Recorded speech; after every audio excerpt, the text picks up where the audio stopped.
दुर्गोत्सव आते ही पूरे भारतवर्ष में एक प्रसन्नता का वातावरण होता है, लेकिन बंगाल में इसको बहुत ही धूमधाम से मनाया जाता है। दुर्गा पूजा हर साल आश्विन और कार्तिक महीने में यानी कि सितंबर अक्टूबर के महीने में मनाया जाता है।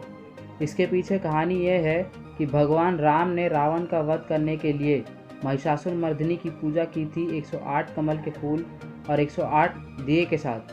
हालांकि सितंबर अक्टूबर में होने वाली दुर्गा पूजा पारंपरिक दुर्गा पूजा जो मार्च अप्रैल के महीने में मनाया जाता है उससे काफ़ी अलग है। उसे फाल्गुन और चैत्र महीने में मनाया जाता है, जिसे बंगाली में बासंती पूजा भी कहते हैं। और सितंबर अक्टूबर में होने वाले पूजा को अकाल बोधन भी कहते हैं। अकाल यानी कि आउट ऑफ द सीजन और बोधन यानी कि वर्षिप। बंगाल में दुर्गा पूजा आयोजन करने की दो पद्धतियाँ कायम हैं। एक को बाड़ी पूजो और दूसरी पद्धति को सार्वजनिक पूजा कहते हैं।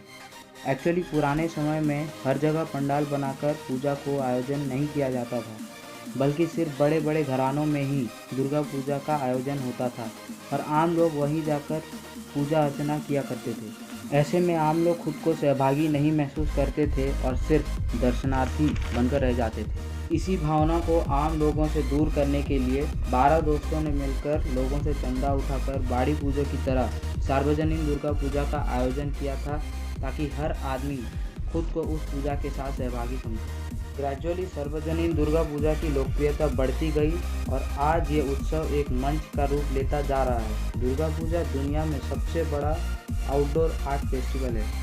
सिंस 1990s बंगाल के कारीगर्स ने पूजा पंडाल का निर्माण को लेकर कई प्रयोग करते आए हैं।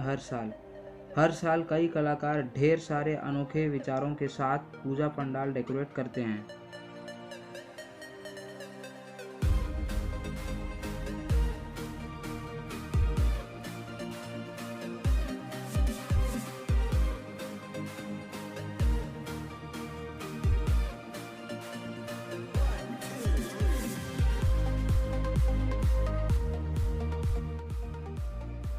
मूर्तिकार 2-3 महीने पहले से ही मूर्तियां बनाना शुरू कर देते हैं। मूर्तियां बनाने में 3 तरह की मिट्टी का इस्तेमाल करते हैं, जो नदी और नदी के छोरों से लाया जाता है, और शक्ल बनाने के लिए द्वास मिट्टी का प्रयोग होता है।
पूजा के 1 महीने पहले से ही बाज़ारों की रौनक बढ़ जाती है।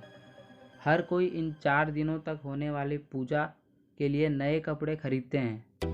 पूजा बाजार से व्यापारियों का भी अच्छा मुनाफा होता है, लेकिन इस साल परिस्थितियां कुछ अलग हैं। लोग अब पहले जैसा खरीद फरोख्त नहीं कर रहे हैं, क्योंकि लोगों का अब परचेसिंग पावर पहले के मुकाबले कम हो गई है और व्यापारियों का भी कैरेज कॉस्ट बढ़ गया है, जो सीधा प्राइस को बढ़ा देता है।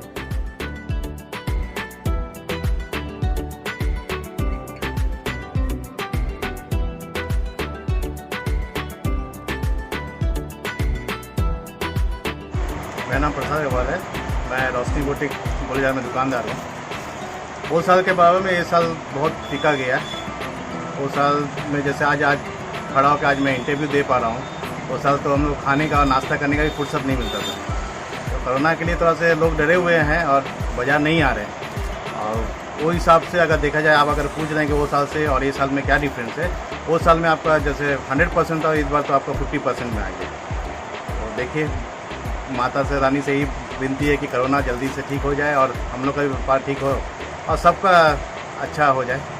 ट्रांसपोर्ट का अगर आप पूछेंगे तो ट्रांसपोर्ट का वो साल तो ट्रेन पे आता था तो हम लोग को तो दिक्कत कम होता था और ट्रांसपोर्ट खर्चा कम पड़ता था। मगर ये साल क्या है, ट्रेन बंद है तो हम लोग को जाके माल लाना, जैसे हम लोग कलकत्ता जाते हैं तो हम लोग बाई कार जाना पड़ता है, तो कार का ही हम लोग को 3-4 हज़ार रुपये ये लग जाता है, प्लस ट्रांसपोर्ट खर्चा। मैंने पहले जैसे जहाँ पे हम लोग 250 या 500 में हम लोग का ट्रांसपोर्ट खर्चा लगता था, अभी हम लोग को चल जा रहा है वो आपका कम से कम 5,000 रुपये। इस कारण क्या हुआ, कपड़े में भी दाम का थोड़ा वृद्धि हुआ, तो उसमें कस्टमर भी फेस कर रहे हैं, हम भी फेस कर रहे हैं। अब पुराने कस्टमर जो हम लोग रेगुलर कस्टमर आते हैं तो बोलते हैं कि आपको दाम ज़्यादा हो गया।